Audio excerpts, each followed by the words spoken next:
AMA went great. I've been parsing through. It's horrible. You guys have been letting out all this great information. And I'm like parsing through the AMA going, well, damn it, I got to change my question now. What were they talking about? It's not the answer I want, but I feel like you guys deserve not to have the same answers or questions in the same day. So but practice the answers. Yeah, throw some softballs. I asked if we should send the questions over, but these guys are hard asses here. They're like, no. Well, I didn't even want to ask questions. I just wanted to be a crow roast. Oh, it's pretty sure. A croast. A croast. Yeah, you can be as obnoxious as you want to be. Yeah. So you guys ready for a marathon evening of questions and fun? I think it's already. I think it's been a marathon day already to a degree for the guys. Holy mackerel! You look like a Ganesian. Wait, which one? I'm going to scoot closer to the camera so that I'll be not overwhelmed by the blare. Well, you could have. Yeah. You were supposed to take our poster so you're all in the right spots, right? Yeah, that's the yeah. So I have to ask from the AMA piece. Did you think anything on the AMA from a questions ones that caught you guys kind of off guard, or did you feel like, nothing outside the ordinary from the AMA questions? Really, it was actually fine. I was more worried about it than I think I needed to be. Everybody told us we were going to die. It's also when you're not really trying to hide a bunch of things. Yeah, It's a lot easier. Right, it's a lot true. easier if you can just answer without having to hide it behind something. yeah. Which is the thing we need to remember that we can't talk about? Yes, that's it. You just have to use the term redacted. People love that. Well, just tell us now, and then we'll make sure you don't talk about it. That's all. Yeah. No, honestly, we've got a quote-unquote 30-second delay, so you guys can talk whatever you want. We'll cancel it out of the live. Just grab the camera, rip it off, throw it across the room. It's like a really bad, one of those TV shows like TMZ, so you guys can grab the camera and throw it on the ground or something. Tully, that's good. I like there's a little Tully head. Yes, there it is. A smattering of Tully.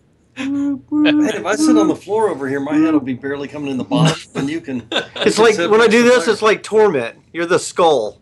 It's following me around. Yes, nice. So you guys got back-to-back. This is, what is the official time kick on the Kickstarter? Is it... When it's done, 7 a.m. tomorrow, our time. 7 a.m. Central. That's right. 9 a.m. Because we can't choose. I mean, I guess you choose by starting it at a certain time, but It's not like we picked. What would be perfect is we should end this thing at 7 a.m. That'd be great. So everyone's gonna come into the office a little like. Everyone's attention is at 5:30. We should peak. Oh, nice. I hear the Rootin' Tooty Fresh and Fruity at Denny's. You can get that about 5:30. I guess the team just goes out to breakfast and rides it out. Yeah, pretty much. Yeah. No, you're supposed to get the Southern Slam here. Oh, Southern Slam. house. Waffle House, right? Yeah. Let's go. Covered and smothered. That's the way to go. Now, Austin's all about breakfast tacos. No one goes to Denny's. Yeah. Oh, that's true. Yeah, breakfast tacos is the vernacular of Austin. What's that place downtown? I was there a couple times for GDC. It's a it's got huge breakfast tacos. I can't think of the name of it. Juan's something. That probably doesn't help. Juan in a Million? Yeah, Juan in a Million. That's it. That's the one that was on the eating show. Diners, and dives. That's probably how I ended up there originally. Yeah, that was awesome. Yeah, he couldn't eat all the food. They always have that ridiculous food eating challenge. Oh, that's right. God. Yeah. He didn't have like a 6-pound 6-pound burrito or something. He can never eat quantity. He can only eat spice. Right. So any challenge with spice, he always wins. I missed that show. It's a sign of weakness. A real man can put around 6 pounds of burrito if he just plans it right. Oh, man. All right, just gave a tweet out, so we're in a pre-show. Good. Cool. Really appreciate you guys doing this. Yeah. Absolutely. Yeah, for sure. Hopefully it won't be the last time. Yeah. Yeah, Sure. absolutely. I'm going to get another bite of something real quick. Okay. Yeah, my wife brought in a bunch of snacks for us, so we're kind of eating in between the Reddit, your show, and then the next one. These are the cool times, though. These are the stories you'll talk about later, right? The end of the Kickstarter night and all that stuff. Oh yeah, I was deathly ill on the day the Kickstarter started, but I didn't want to miss that. I mean, it's like a once in a career kind of thing. Yeah. I unfortunately got a couple people sick, but I was like, I'm not missing this. You can't. Yeah. It's like one of those you can't not be there because you'll never see that again. Exactly. Well, we can kick this off anytime you guys want to. Yeah. Or we can wait till the hour. Well, we'll wait for Todd to come back at least. Yeah. Sickness. One thing to keep in mind, guys. There's this. You guys are going to hear an awkward silence once we hit the show music. Played a little video. They're going to see it and hear the music on the screen. But basically, what'll happen is Franklin will go, "Okay, let's go," and then we just kind of be silent, and then he'll let us know when the song is over. Because we've talked and coughed and sneezed in the middle of the song so many times. Which is so different than the rest We've of them. learned to kind of stay quiet during that section, and then he'll kick us off when the show starts. Yeah, I'll do the normal intro, introduce everybody, and then we'll go from there. I don't take direction well. And you'll know if you've watched the show, I turn on your camera when your name is introduced, so you're not even showing your face until your name is called. So Right, the Muppets are up there. Cool. Yep, the Muppets are up there. So we can go ahead and kick this off. We're right at the time. Like I said, we appreciate you coming on the show, but keep your fandom down. I know we're pretty famous, and you're all excited to be on our show. So Thank God. Thank God. all right, let's do this. Quiet on the set.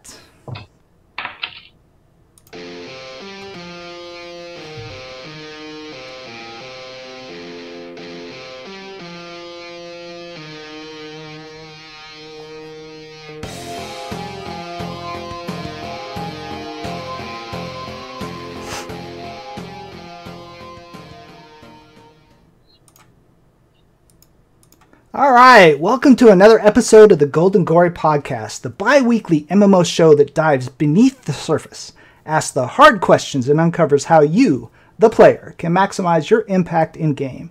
Our current focus is the upcoming MMORPG from Artcraft Entertainment, Crowfall.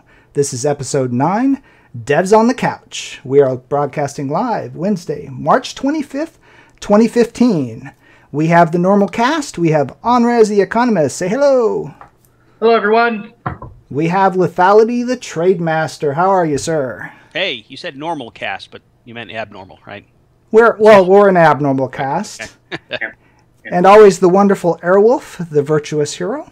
Thank you, and the heroic beard is coming along nicely. Still working on it here. Working on the shape, but feeling good. Excited to be here tonight. And I am Chief Sarkhan, the completionist. But that is not what you're here for. What you are here for are our wonderful special guests from Artcraft Entertainment themselves. We have J. Todd Coleman, the creative director. Did I say that correctly? Yeah. Gordon Walton, the executive producer. Say hello. Tully Ackland, the game designer. He's back there hiding somewhere. There he is. And of course, Thomas Blair, the design lead. How are you folks? Welcome to the show. So with that, let's just dive right in. Mike, why don't you get us started? Absolutely, guys. We're going to kind of break the questions down into some different sections. What I wanted to do is talk about the Kickstarter first. Now, I know, Todd, today you mentioned in the video that you were kind of surprised that the Kickstarter took off the way it did. And a happy surprise, of course. What do you think it is, and this is something any of you guys can chime in on, what do you think it is about Crowfall that's kind of getting the kind of attention that it's garnered? Because it's everywhere right now.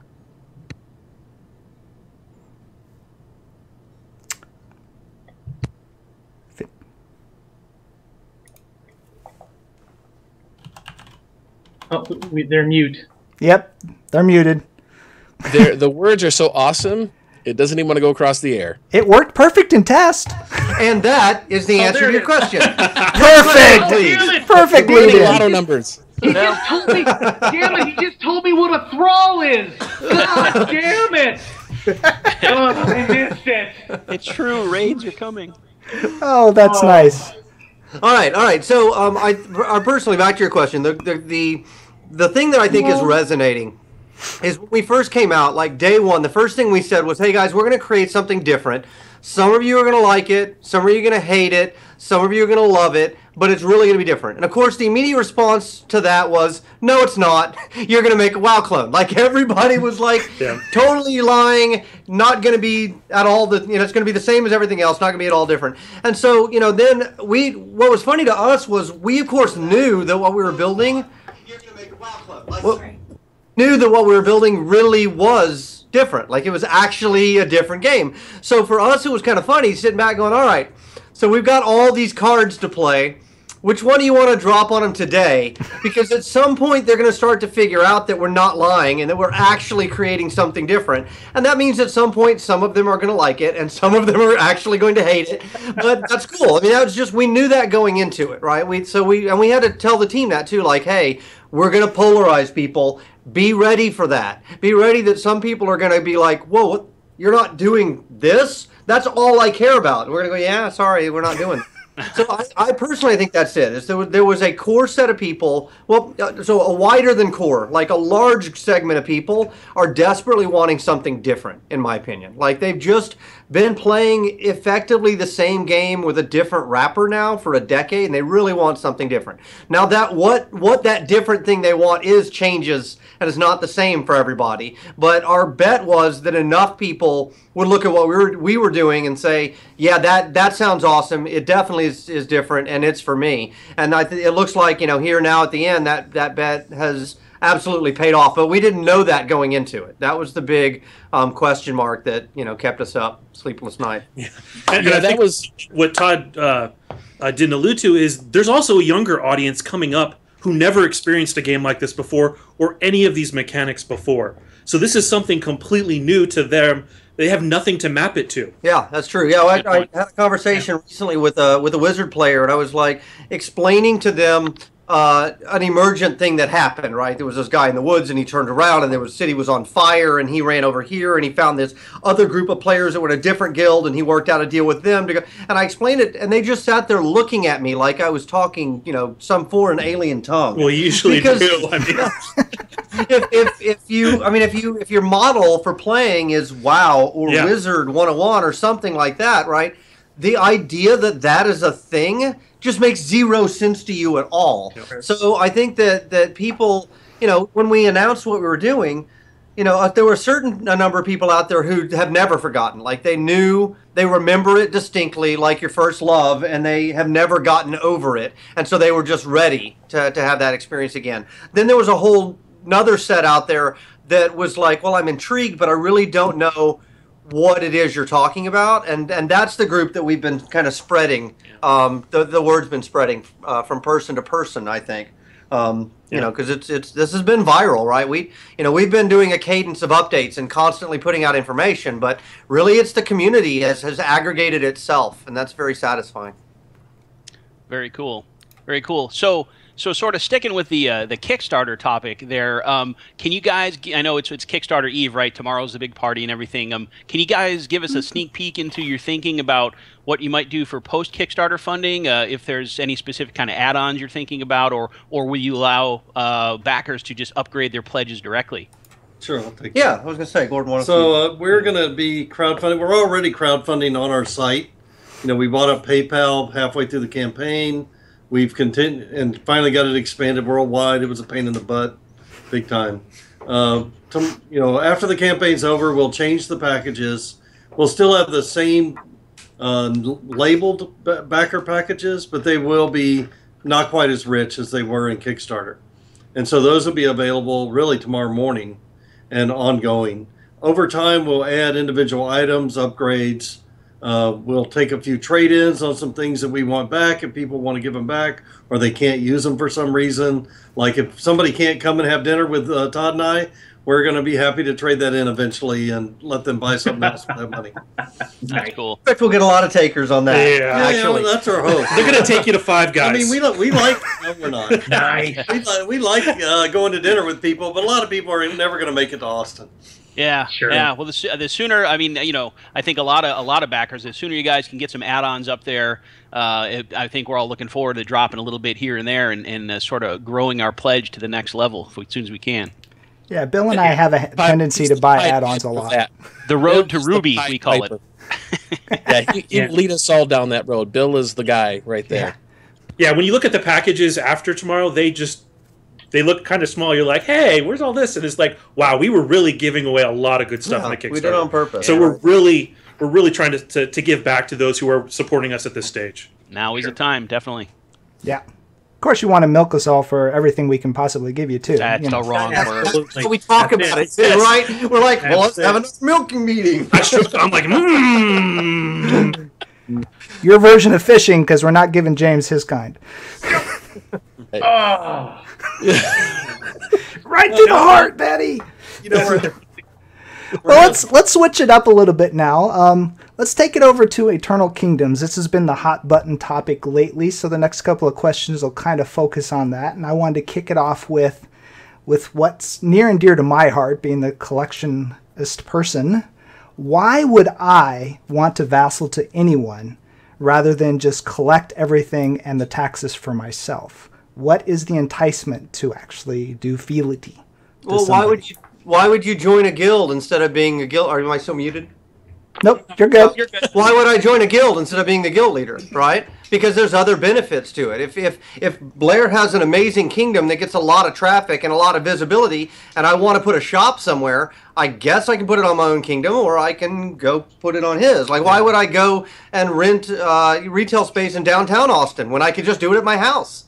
Well, there's a lot of good reasons. I mean, it's hard to iterate through them because there are a lot of social and economic factors at play, right? It's not like I can't give you an answer that's just like, well, if you do that, you're going to get an extra blank. Right. I mean, for me and my wife, we don't want to build up two EKs. So one of us is just going to go to the other one's EK. I mean, there's all kinds of scenarios where it's different for different people. And there's also a depth of management too, right? If I have a big, economic hub, that's going to take a lot of work, and some people are just not going to be interested in playing that deep. They're not going to want that level of headache, quite frankly. So it's different strokes for different folks, I guess. That's the easiest way to explain it. So, and there also are minor game benefits too. Like if you have an artifact in your kingdom that might give me a benefit that I'm particularly interested in that I don't have access to. Okay, well that might be cool. I don't expect that'll be a massive reason, but little reasons like that, or you have access to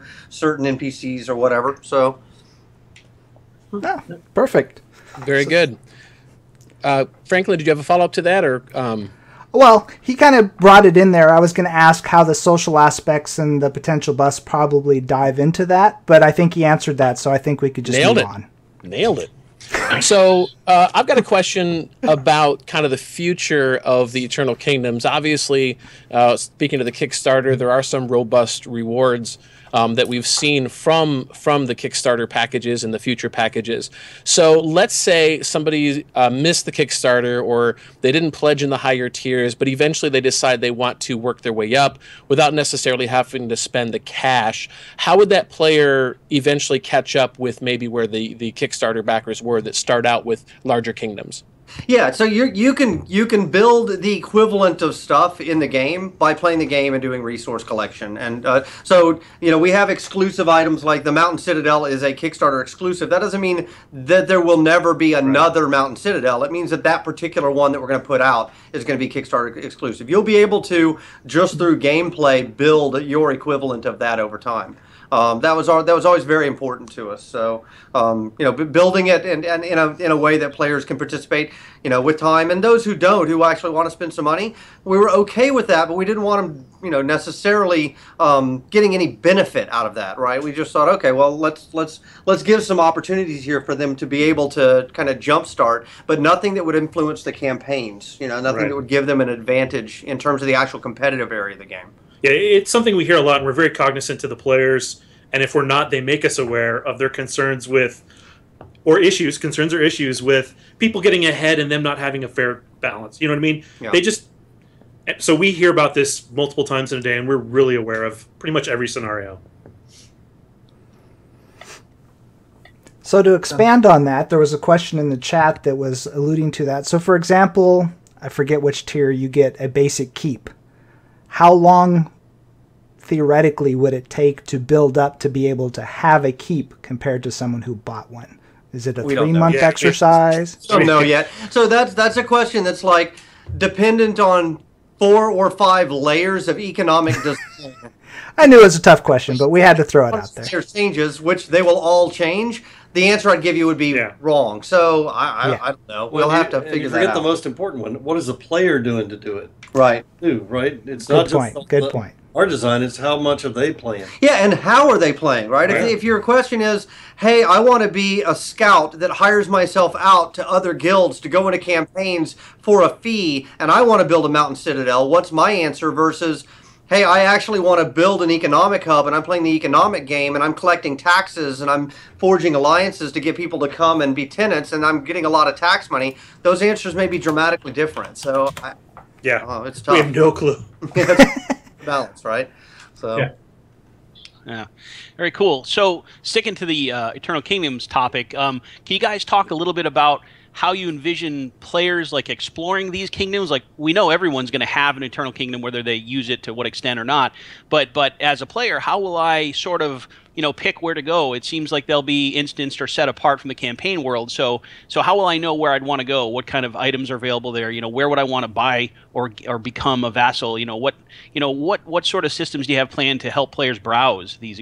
So that's interesting, because what we did there is we figured out a way to turn that into another reward, right? So we have the idea of relics and artifacts. So the other thing that we talked about doing was not just for those, but for the buildings, adding basically a visibility ranking. And effectively what you do is you play a game of search engine optimization. So if I decide that I want to have a vibrant market, well, then I know I need to collect a lot of X, Y, or Z statues, because that's going to increase my visibility, which means other players are going to find me. And rather than just have that be basically like one ladder, we're going to let you do a filtering on it, where you can be like, all right, well, I know I can't be the biggest and baddest of the mercantile empires because these guys are really good, but I can be the best world that focuses on Malachi. So I'm going to get a bunch of Malachi temples and Malachi statues and then raise my visibility on that list so that I can use that to attract people. And then I'll specialize in those kind of items because people know that that's a good place to go for chaos players or whatever.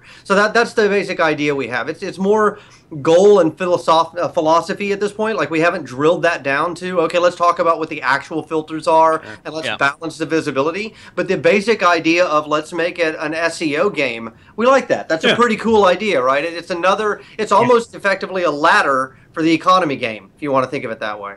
Yeah, I love that. That's a really cool idea because, there's obviously going to be a lot of players that get into that, and they're going to want to compete, and that gives them a field that doesn't even necessarily have to do with their gameplay or anything. They can just be smart about how they build it and show up high in the ranking. So very cool.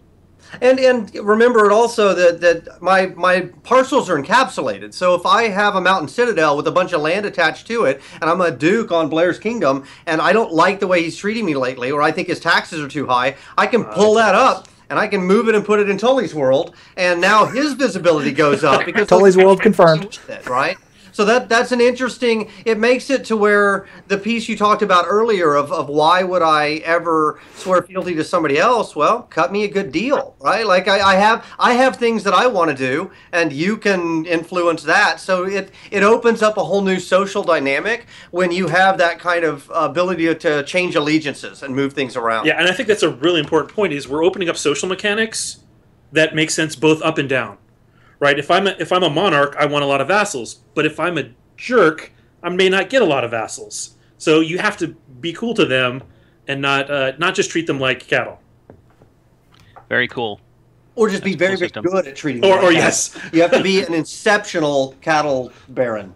Or have something so good that you don't want to leave. Right. Nice. I think Mike has maybe a follow-up to that. I do. Well, it's related to the EKs. It's related to the system. We talk about the tax-free parcels, and we can definitely see an advantage to that. You've kind of talked about that. How are those going to work going forward? How are players going to be getting those post-Kickstarter, post-fundraising? They'll still be available for sale. They'll be in the bundles. They're already in the new bundles, which we posted on today, some examples of the new bundles. And eventually we'll sell them unbundled too. Because tax-free is not one of the things you're going to be able to craft in game. Gotcha. Very good. Yeah, and when we talked about the crafting, I know we kind of pulled it on our end, and we didn't talk too much about it, was the concept that you could combine parcels into those unique Tetris pieces. So there is a reason to get lots and lots of land because you want to make the cooler shapes. Yeah, they're more they're more dense. You can do more with them. Basically, the higher level parcel sections are basically, they have more building space, and you can pack more tenants onto them, so they become better marketplaces and better crafting areas, things like that. The other thing I was going to mention was, so we call them tax-free parcels because that was easy to explain, right? Like tax-free parcel. Actually, it's technically maintenance free, like the land portion, because if your monarch decides to charge you a tax, we're not saying monarchs can't do that. That's between the players. What we're saying is the system portion of the tax, right? Which is really technically more like a maintenance, is what we're removing. But tax-free sounded much cooler than maintenance-free parcels, so that's why we went with that. Yeah, if Todd wants to charge me 3 chickens a week or 3 chickens a month, I better bring those 3 chickens, or he's going to kick me off his world. Right. So yeah, exactly. Right. So. And it could be chickens, it could be wood, it could be whatever. So there's a chicken tax. There is, in fact, a chicken tax. Chicken tax confirmed. That's very nice. Well, and to kind of pivot on the concept of creating that, trade hub, you guys blew right past the caravans. For a lot of us, it was really the first Kickstarter piece up there that kind of really got some of us econ PvPers really excited. So. Yeah. Could you dive into the benefits of forming caravans? Is there a larger inventory space for a caravan run with 5 players than 5 players each with a pack pig each? And what do you see from the concept of the benefits of creating the inherent risk of a caravan versus 5 guys going their own way trying to sneak from A to B? Yeah, so the caravans to me was actually something that I desperately wanted to have in the core module, right? Like, to me, it was a foundational piece of the vision, but we just couldn't find a way to make it work. So that's why we were like, all right, we're just going to have to kind of dangle this one out there and hope for the best. So yeah, limited inventory space was something that we decided early on was really important. And the reason to do that is because it leads to a whole bunch of emergent gameplay, right? So the idea of, I've got these resources that are spawning the world. The resources make a giant difference on whether I'm going to win or not. But I have to actually transport them. So it's effectively an escort quest and an ambush quest every time these things spawn. And they spawn, they're spawning in large amounts. Like if I'm out collecting rocks or something like that, okay, I guess that helps a little, but really not very much. The quarry produces stone in mass. Like it produces large, what we call materials, which are basically, exponentially more collection of these smaller items. And when you're building castles and structures, you're building with materials. You're not really building with rocks. That would be a pretty pathetic castle. So the idea of having to go somewhere and then escort it, like an escort quest, only with more meat, because it's not predestined that at this spot along the path you're going to be ambushed. It's wherever the other players happen to show up and find you. The idea of moving that stuff across the map to me was really vital, because it opens up, and we can reuse that just in any number of ways, right? To basically facilitate this idea of the game existing at a strategic level. It was something that on Shadowbane we didn't have when we launched, and it was a big problem. And later they actually had to add it, right, to have resources, because without that, your strategy game, I mean, you can still have a game of conquest, but it takes a lot of the strategy out if really it's just about smashing a place and taking it. This to me was a key necessary ingredient to make the strategy game work. So to pivot off of that, I love what I just heard. The concept of simulated PvP generated escort quests, like the old school escort quests. So expanding on that, do you ever see the maybe the possibility or plans to add elements that will allow player-created content? Because we've heard the term bounty hunter, but if there's no NPC necessarily quests, are there players setting up bounties, or is there a board that lists the merchants looking for guards for their caravan? Are we seeing the ability to generate player-generated content in a PvP environment? Yeah, so the players are the other content, right? But I think you're more alluding to like a Swig-style system where there's a terminal. Right, that sounds like where you were going with that question. No. I mean, I wouldn't need you to make that assumption. I know my own. Since you're there, yeah. Right. And we're not putting in a mission system or anything like that in the beginning. I mean, we're giving the bounty hunter the skills that he would need to find other players. Things like player tracking, Sure. Detect hidden. Detect hidden. Right? I mean, there's a swath of skills and powers that go along with that discipline, but there is no formalized system. I put a bounty of 5 chickens on Todd. Yeah, but what's cool, at least with Shadowbane, was that when there wasn't a system there, in lieu of us creating a system, the players would start to create their own, which was really cool.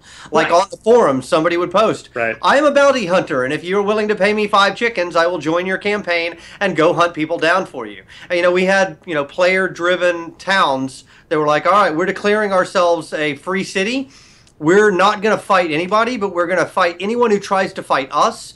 And the second you come within the radius of our city walls, you are safe. Right. And if anybody breaks the peace, we will slaughter them. And that worked. So that was the thing that was really cool about it was it wasn't a bounty hunting system. It was a bounty hunter in the actual sense of the word of he pays me the chickens and I go hunt the guy down and kill him. And so that's really cool. It feels better too. It just feels a lot more interesting and dynamic. So to expand on that piece, from a Caravans A to B, you're giving player-generated content there. How do you see the benefits of people who would come to the aid of the caravan if they're not necessarily directly benefiting from the merchant saying, hey, I'm going to hire me 4 guys to protect my caravan, and the replacement being is, what is, besides the loot, is there any direct benefit for the teams to really focus on keeping caravans from being successful? Well, it's the social elements, right? I mean, obviously, if you're making caravans, those are probably people who you're going to want to be nice to, right? You're going to remember the dude who stood over there and watched you get ganked, and then came over to join in the spoils, right? I mean, you write those people's names down, you put it on the wall, do not serve, right? Kind of. We forget a lot of these social elements because we've been so dealed on quests and missions that tell us exactly what to do, and here's your little reward. Here's a couple gold, here's some XP. We've really forgotten a lot of these social systems and the emergent gameplay that arises from us just giving the players the tools. So we were talking about this because, if the resources in our game come from the campaigns, which they do, and a gold farming outfit decides to go into one of the campaigns and farm, they go to a quarry, they get a bunch of stuff, they're carting across the map, they get ambushed and killed.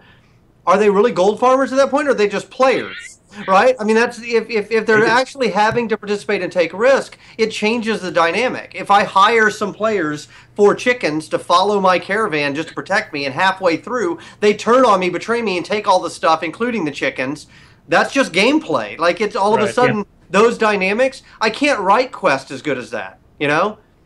Well, I mean, I can, but most can't. And it would probably be buggy as all get out. Nice. I mean, it would always break when the bandits spawned or something like that, right? I mean, it's just... Yeah. So I had to add this one just because I'm such a lurker on the goals of, the stretch goals. So I noticed at 16,000 backers, the level includes the phrase, yada yada, slot into your forge that grants access to improve your crafting. Could you feel like explaining this slot mechanic? Because I'm feeling like the word thrall is almost like the word thrall is like the word smurf. It's the smurf that goes into the smurf. So are you saying that thralls are possible NPCs, possible used in weapons, and I can actually put thralls to gain benefit into items and buildings I create?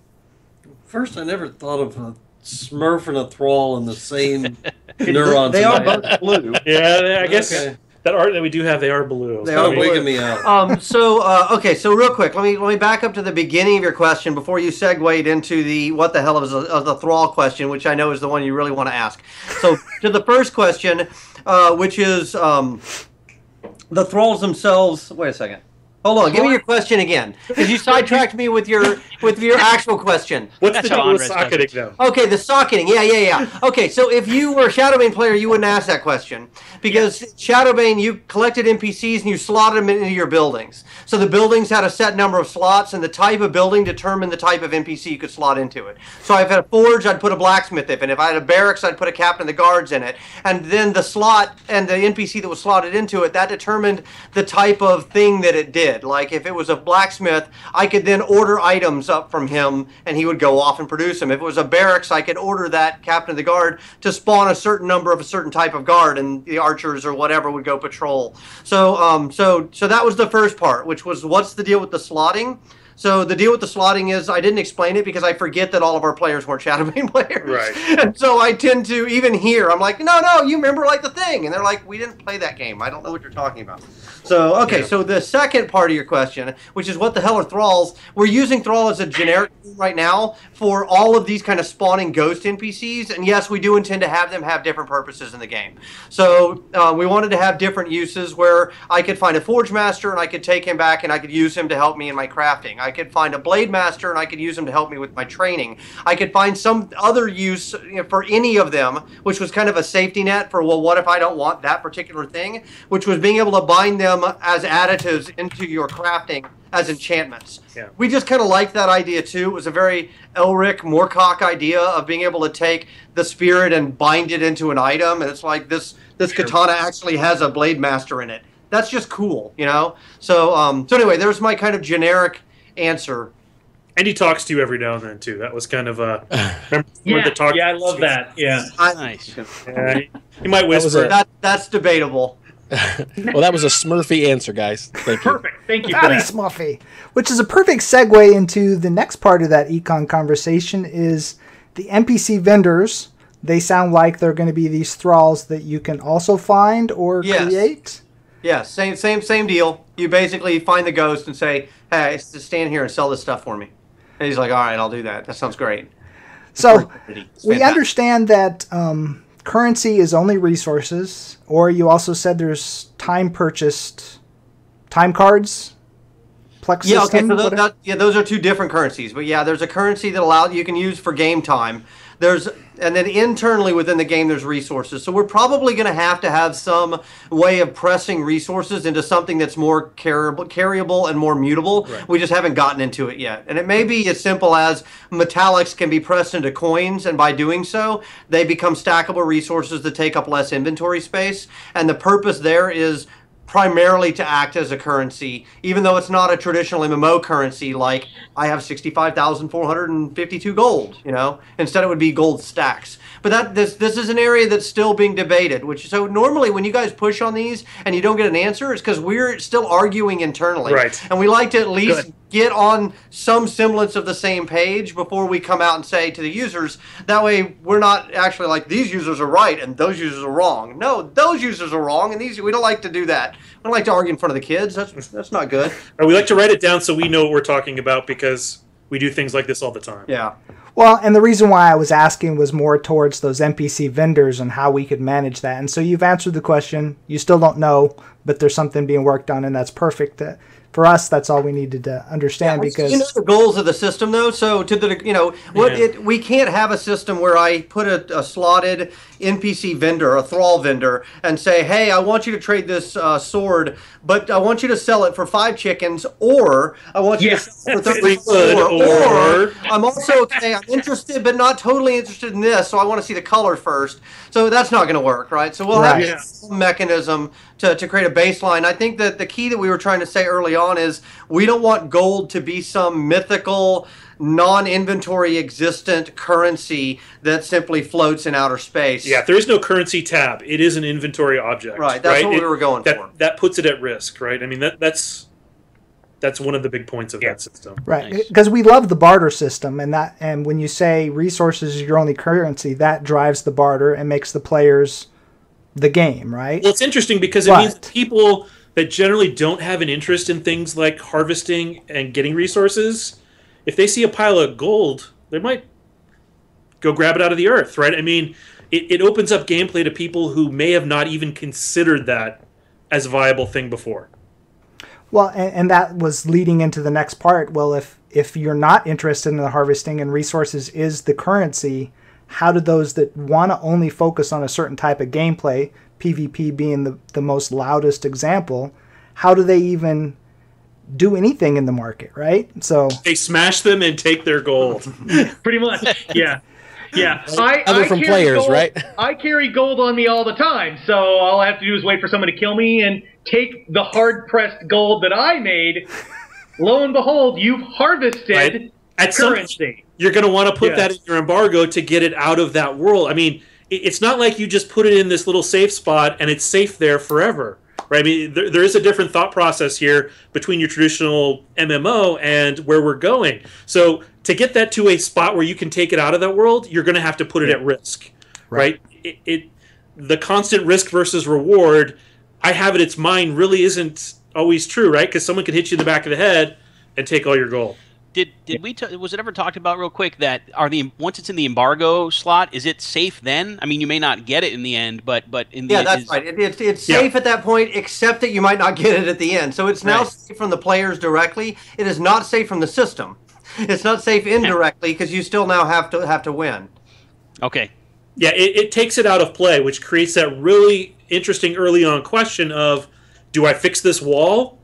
Do I keep this for myself? Because I really want those upgrades in my EK after this campaign is over. Very cool. Very cool. So I think we should move on to campaigns unless anybody else has got an econ question. No, take it away, Mike.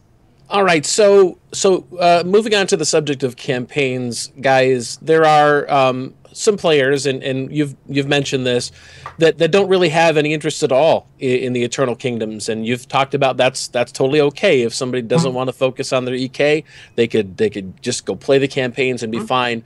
Yep. For those players that want to just do the campaigns, if the incentive to win the campaigns is to be able to haul stuff back to a place they don't care about, what's that player's incentive to win? And again, this is a different mode of thinking than a lot of people, because some people even look at me crazy when I ask that question. They're like, we just want to play.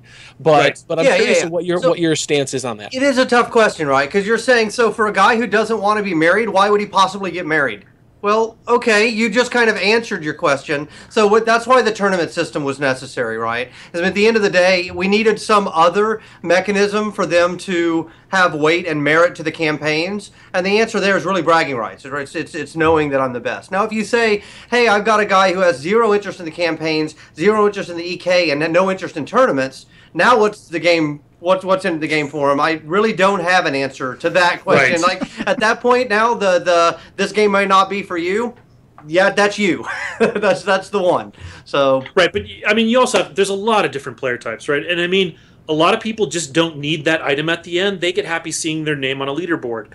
They get happy at being the best and learning the best way to play a class and just ganking somebody, right? I mean, that's for that type of player, that is their reward, right? They don't need the I got resources, I got a bigger EK, that whole little chain that motivates a lot of other people. So it's finding the right motivation for the right person.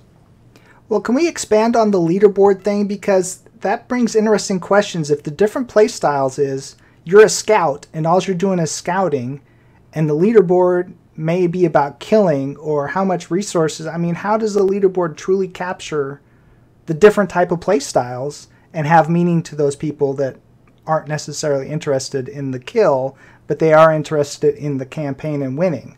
You know, there's so many categories there. Yeah, the first round of leaderboards is going to be guild and team based, right? It's not going to be individual based. That's what we have to do first. So that person being a scout is going to be a scout to the betterment of the team to try and make the team win. So the level deeper than that, we're actually like, okay, now let's try and recognize individual contributors. We've talked about that some, but to be honest, that feels to me like a design question that is kind of 4 sigmas out. Yeah. Like it's another one that I don't feel like we could answer right now. So I haven't spent a lot of time thinking about it.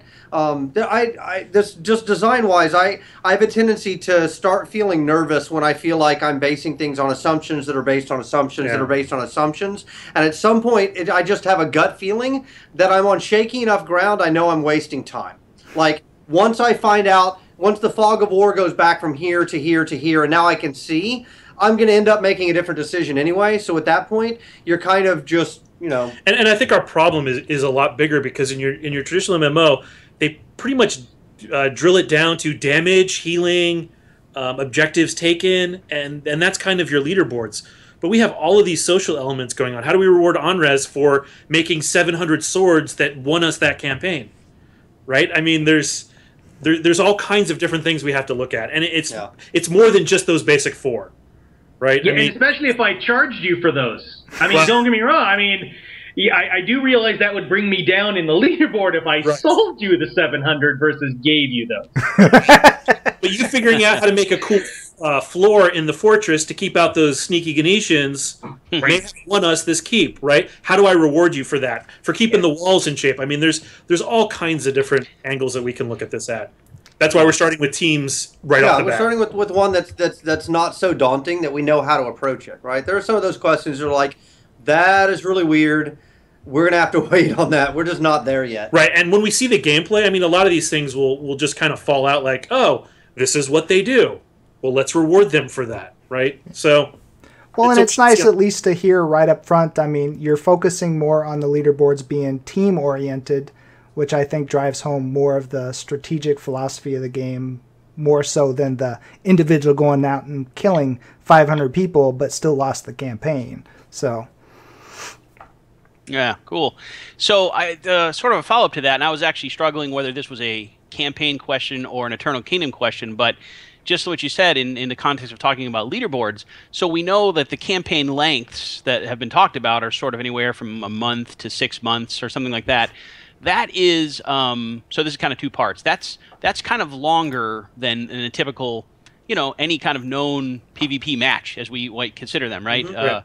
So how, given the leaderboards and all that, and this, my actual question had to do with building up the Eternal Kingdoms, which is why I've got it here, is when you're away from that for so long, how will players really focus on, and I think you guys have said that you may be able to transport back to your Eternal Kingdom during the campaigns, but you can't bring anything new back with you. So we've got 1 or 3 month or 6 month chunks of not being able to progress that or see a rank rise on a leaderboard. Is that going to, have you guys thought about that? What is that going to be like for players? Well, you can still progress your Eternal Kingdom. The key is you can't move stuff freely between the kingdom and the campaign. So if you go back to the kingdom, there's the whole social dynamic of working with other people to try and improve your kingdom. So that's still a viable option, right? And there is multiple characters that you may want to jump on. But I mean, where was I going with this one? Well, all your characters aren't in sync in the same, most likely in the same campaign worlds. Right. That's true. Yeah. So when you've got multiple characters.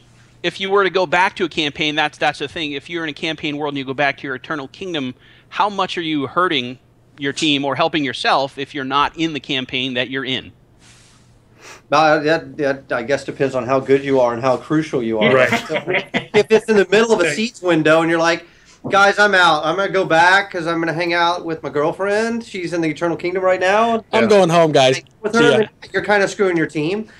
Which is probably what I would do. Don't tell my wife about my girlfriend. Yeah, you must be in the room. Just kidding, honey. Who's probably not watching anyway. I know mine is, so I'll get critiques afterwards. But anyways, I think that the mental model that a lot of people are making for the campaigns is a little different because they're trying to map it to what they've seen in Guild Wars 2 or a WoW Battleground, for example, where you jump in and, hey, there's a mini-map, you know the objectives.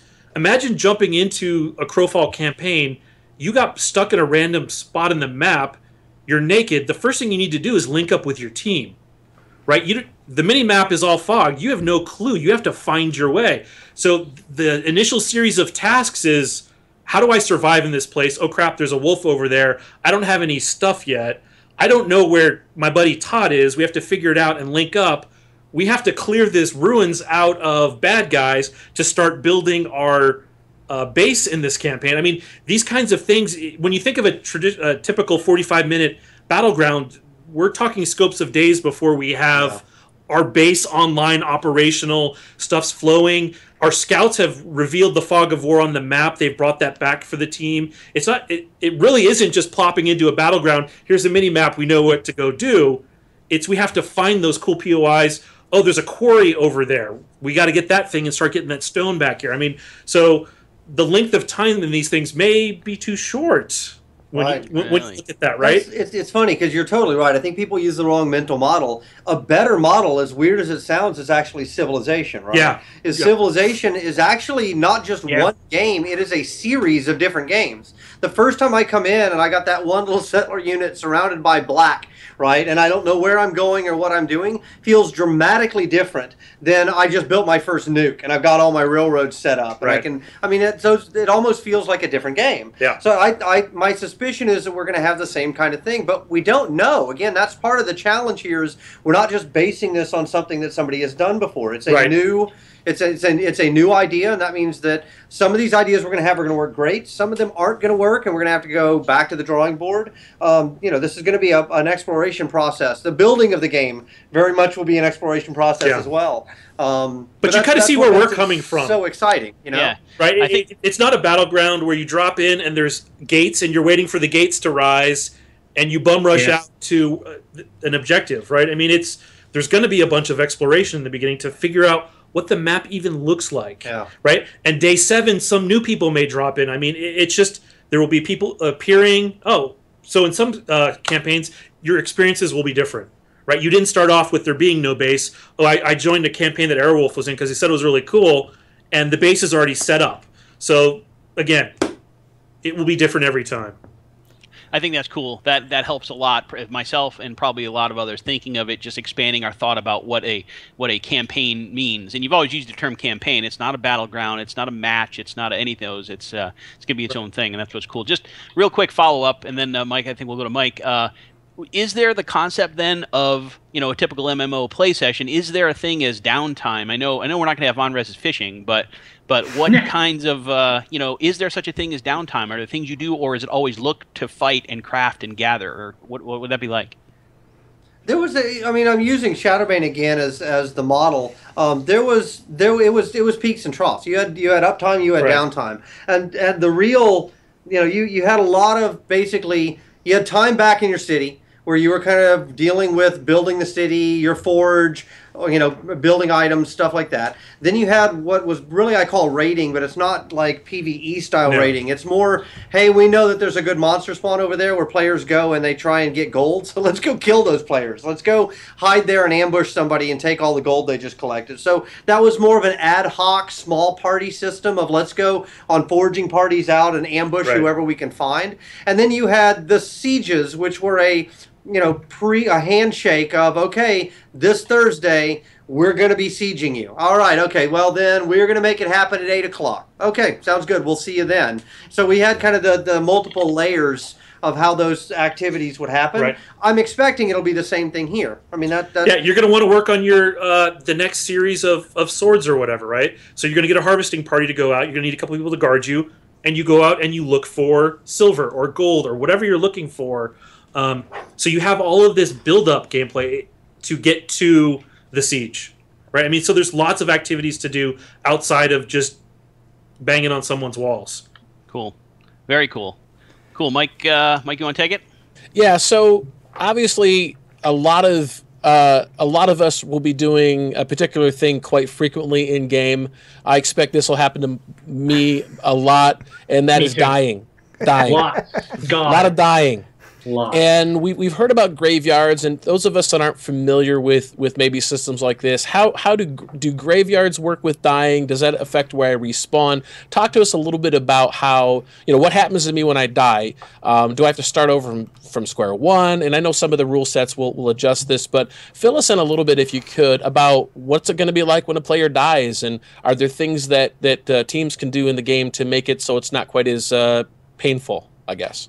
I mean, we've talked a lot about this, but a lot of it is based on the rule set, right? Do you drop all of your items? Do you bounce back to a bind spot? Has the bind spot been taken over by the other team, so you fall back to an even further back one? Or are you a archetype that has an ability to mark a temporary bind spot? Respawn spot. Right, respawn spot near the front lines. I mean, there's many angles to take this one from. Yeah. I mean, so the basics at the highest level is that the looting rules and the decay rules and the drop rules will definitely change campaign to campaign, and we are doing a respawn system between one of multiple points, and not a ghost or spirit type system like UO. So I mean that's the basic the basics. Beyond that, we're going to have to play with the rules quite a bit, and we've got a bunch of different ideas that we want to try. Yeah, I mean the nuances of do you have a res sickness or anything of that, we really haven't gotten to that kind of low level yet. Sure. Now, more the strategic level where we're thinking about we just don't want people bind rushing walls, right? That's one of the things that we're trying to. That's where we're looking at it from, not the do you start with 35% less stats after I die kind of thing.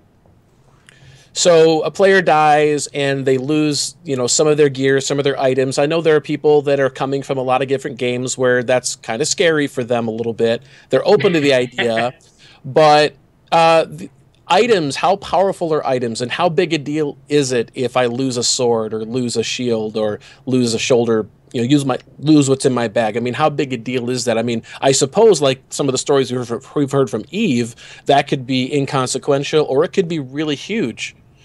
It depends upon where you are in the campaign too. Yeah, it does, but I will say it's not. It's going to lead on that spectrum closer to inconsequential than it is like truly impacting. We don't have the idea of that one great helmet that I've been spending the last 6 months to go get. It just does. That doesn't. The game is. I mean, think about death in Minecraft, for example, right? The items are pretty easy come, easy go. They all have decay, and so while certainly, I found that amazing, right? Playing Minecraft because it's so popular with such a younger demographic, and yet the item has full item decay and loss on death, right? That's a pretty. Most MMO players would be like, "Whoa, I can't believe you're doing that to me." Yet 8-year-olds are like, "Yeah, whatever." They're totally cool with it. So to me, it's part of a mix, right? It's all these systems have to work together to tell you the actual feeling. It's very easy for somebody to say, I'm just going to take this one element out and say, oh, I don't like this, and therefore the whole game's going to suck. Right. And that's just not the way these things work, right? Any more than you can say, like, I hate cello, or I hate cilantro, or whatever. It's about the mix. And some people do hate cello. They definitely do. There is a... and valid. We don't like naked fighting either, right? So yeah. It can't be so inconsequential that it means that people are running around naked fighting, right? Gear will be important, but it won't be I hit you with my mega hammer of death and one-shot a bunch of people around me. Right. Because that's just no fun to anybody. Well, it's fun for that guy. Well, again, Uncle Bob. Not for very long. I guess it's fun for me then, huh? Let me go get my helmet. Yeah. Well, and I think it's important that even though you become naked in the non-naked sense, death having some kind of penalty is important to the strategy of the game, yes, or people are just going to keep face rolling death over and over and over again and just think it's no big deal. That is an old quote of mine from Shadowbane, actually, is I got quoted saying death needs to have some sting, and I still believe that that's true. Excellent. Amen. So, all right, so I've got a question. Now, the people that know me are probably going to be shocked that I'm going to ask this, but I'm asking it for the benefit of them, as well as folks that are paying attention to the Kickstarter. How will a solo-minded player approach Crowfall? Well, there's not one solo-minded player, right? So first of all, that's there's I can think of a dozen different kind of play styles that could still be considered solo players. My guess is that initially the first thing they'll do is, like anybody else, they'll explore their own eternal kingdom, because that's how they're just going to learn the ropes of the game. And a lot of the reason I know people are like, well, why does everybody have a kingdom? Well, because I don't want to drop you day one into a campaign. You'll die and then you'll quit. This is awful. I could put a beautiful tutorial together, and the day after we have it done, we could spend man-years on it, and the first request we're going to get is, I want a skip tutorial button. And then we're going to put in the skip tutorial button, and then everybody's going to come in, hit skip tutorial, die immediately, and say this game sucks. That happens every single time, right? So that, I think that kind of initial area where you can let people at least get their legs, how does this game basically work? Right. That's kind of an important piece that we need to have. Once I get in and I've now established in the game, I know how combat works, I know how exploration works, I know how crafting works, I know how the basic model of building and fighting and collecting and harvesting, I know all that stuff. Now it's a question of, okay, what role do I want to play? So if I'm more crafting oriented, I may decide not to go to the campaigns. I may stay in my Eternal Kingdom, and then what'll probably happen is I'll go off to visit another kingdom for trade purposes, and I'll see this big kick-ass kingdom, and I'll be like, man, this is really cool. And that'll either make them say, I want to join this place, or I want to build this place. And at that point now, you've got a whole line, because effectively what just happened is they just wrote themselves a quest, right? And that quest may be a long-term quest, but they still, and they'll break it down into a series of quests, but effectively they just wrote themselves a quest. Or they may find that combat is really cool, it's really fun, and they may say, okay, I need to go and try a campaign out. So they'll go, my guess is, unless they're part of a guild. If they're part of a guild, this is that branching structure. Remember I mentioned there were like 18 different ways to skin this? I'm now walking the branches for you. I'm sorry you asked. So if they're in a guild, then they're going to say, hey, guild, where are we right now? And then that's going to determine what role they play, because they're going to drop in, and depending on what time of the campaign it is in terms of seasons, that's going to determine whether they can find those people and what they have to do. If they're not part of a guild, then most likely I would imagine they will drop into one of the faction-based worlds, either the 3 faction or now the 12 faction. And they will help them. I mean, and then that's going to determine their gameplay. So it's a series of channels that I think they'll kind of flow into, and very different than WoW or Wizard. We have to be okay with the fact that occasionally players will flow into the wrong channel, and they're going to have to figure that out. Right? And I used to be a lot more terrified about that. But again, Minecraft is another one of the, it's another thing that it showed me is the players can kind of figure it out if you let them. And as long as they're engaged and having fun, they don't mind losing and having setbacks, right? That's okay. They can get over that. Again, 8 to 12-year-olds really into Minecraft, and it's fairly brutal at times. So you get dropped on a beach, and there's no instructions. Yeah, and you then start punching trees. Night right? comes and you die. You know, and you got, I guess I got to dig a hole and put myself in it. So yeah, I feel like that game actually taught me quite a bit in terms of being willing to take the training wheels off for the players, which is funny to say as the guy who was creative director of Shadowbane, right? Because I was already pretty there, but I've had now 10 years of doing the opposite. You know, I went and did Wizard and Pirate, which was all about put the player on rails and control every moment of the game experience. Because we didn't trust the social net anymore. I think, again, this is part of a thing of games going away from the social net, that the social net will catch you at some point, and you're like, hey, how can I help? And someone will in fact help you. When players get used to just queuing for things, they forget that there's this whole social element going on in the background. And the problem is when you kill that, you also kill all the benefits too. Now when I say I want to go on a dungeon raid and it randomly puts me together with a couple other people, the moment that thing's over, I never see those guys again. There's no social bond at all. Right? Something incredibly cool was lost along the way, and it was lost because it didn't scale is really the problem, right? If you're trying to build a game that you want to go and capture millions and millions of players, you have to put it more tightly confined. You're like, well, I need to guarantee at least 4.3 units of fun per hour for every player. And the way you do that is you trim off the top, and it's like Valium. You trim off the peaks and you trim off the troughs. You have to kind of put them into this little zone. So yeah, good answer. Very good, guys. Probably have time for one more question. I know we're coming real close to end of time. You mentioned that that you know, as we learn about combat, you mentioned that, and I know you've talked about this a little bit. I know there are some viewers that do wonder about where combat is going. We've seen kind of the early test demo, and you guys have been very clear. What you showed is kind of the early demo with the telegraphs and the split body. Walk us through kind of the process. Where's combat now, and where do you see it going as far as combat style? We know it's action combat, but is there any more insight you can give us on that? Go ahead. Well, yeah, it was. I mean, when we started this, we got the split body up and running. We did the videos, and Todd said to me, "Is like, can't we make it look better?" And I go, "That split body, you as a player, you have ultimate locomotion, and you can still attack. It's like a mech, right? And it just doesn't look good." Right? And so Todd challenged us to make it look better, and we're like, well, we didn't want to use the animation locking from games like Terra because it takes away control from the players, right? But we're like, you know, it just looks the best, and we all started playing it again to just remember it, and a lot of players were like, that is fantastic.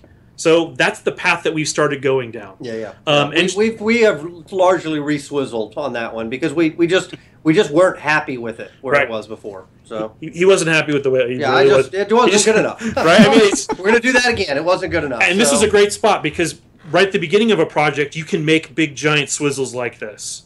Right? A year into development, you can't go, hey guys, we're gonna pull apart the whole combat system and start over again. So we got a lot of great feedback on the forums right off the bat. The forums are pretty invaluable for us. I'm sorry we can't respond to everything, but I mean, there's already, 115,000 posts up there? I mean, it's just, the traffic is rough to keep up with. But yeah, in this case, we listen to a lot of the community at this point. So we're going to try and make it look really good. We're going to try some animal locks, and hopefully you'll see that later on in the year, and we can reevaluate. And we have some great ideas for how to not lock you in without, like, allow them certain breakout points and things like that. Yeah, So we're not just going to go lift somebody else's system. Right. You know, we're going to learn from it, use it as a base, and move forward. Yeah, and I think that's important too. A lot of people, since Terra's free to play, you can say, hey, just go drop into Terra. They're going to have an awful time right off the beginning, right? Their very early experience just isn't really that great. I hate to jump on another team like that, but but their combat's awesome. But the combat is awesome. For props to do, you know? You get to this point where it's really awesome. It's just you have to walk uphill with no shoes for too long, in my opinion. So we're going to try and mitigate some of that by giving you a full kit of powers right off the bat, right? So you can start figuring out cool things like combos right from the beginning. Because again, we're not a level-based game. All right, so I think and we're getting the you're out of time. Yeah, absolutely. Perfect. Guys, right. thank you so much for joining us. We really appreciate it. It's been a joy to have you here. Those of you watching, if you're looking for another dose of Crowfall devs, they're actually immediately going over to our friends at the Crowns and Crows podcast, and you guys can head over to that channel, or you can stay here. We'll be hosting them here on the channel. Gentlemen, thank you so much for spending time with us. It's been a real joy. Thank you, guys. Thank you so much. Yeah, thanks. Good luck with the end of the Kickstarter. Absolutely. Have a great night, guys. Thank you. Bye.